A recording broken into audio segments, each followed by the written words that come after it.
Hi everyone, and welcome to the second of 3 videos going through some past exam questions on the topic of ionic bonding. In this first question, it's just asking us to write the equation between aluminium and fluorine. Okay, so we're going to have aluminium, we're going to have fluorine. Remember, fluorine is diatomic, so it's F2, and we need to make aluminium fluoride. So what's the formula of this going to be? Aluminium is here in group 3. So aluminium is going to end up making an Al3 plus ion, because it's going to lose 3 electrons. Fluorine is in group 7, so it wants to gain 1 electron, so it's going to make an F minus ion. So therefore, to combine these two to make a compound, I'm going to need 1 aluminium to go with 3 fluorines, so that the 3 negatives will balance out the 3 plus. So that means aluminium fluoride must be AlF3. In order to balance this then, the fluorines are being awkward here, so the best thing to do is just swap the numbers over. So if I put a 3 in front of this and a 2 in front of that, that gives me 6 fluorines and 6 fluorines. And I've got 2 aluminium, so I need to put 2 here. Okay, it's then saying aluminium fluoride has a giant ionic lattice. What is actually meant by the term ionic lattice, okay, in terms of the type and the arrangement of the particles present? Well, the arrangement of particles in a lattice is that you have a regular repeating pattern.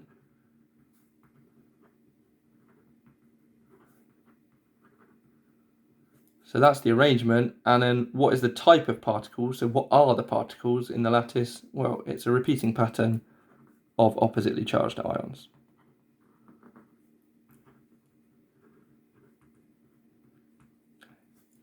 And so we don't need to write a lot here to get 2 marks, but we need to be specific. Have we done what it's asked us for? We've said the type of particles and we've said their arrangement.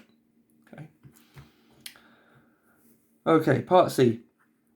It's now saying fluorine is reacting with lithium. Okay, we're making lithium fluoride, fine.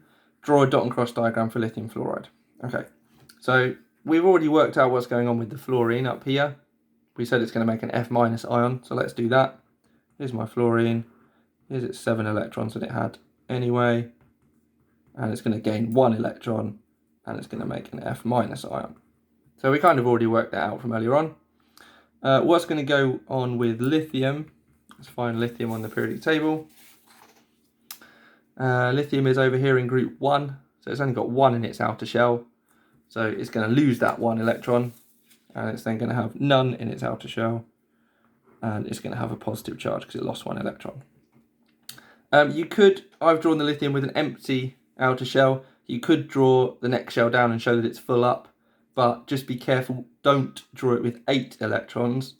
If we go back to lithium, you can see lithium actually only has 3 electrons in the first place.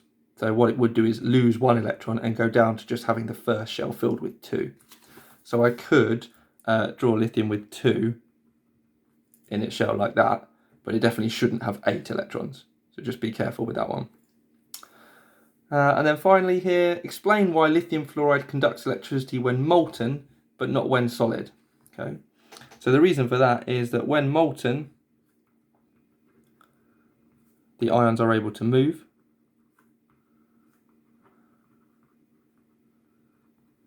And when solid, the ions are fixed in position and cannot move. And it's as simple as that. If the ions can move, then the ionic compound can conduct electricity. If the ions can't move, it's not going to be able to conduct.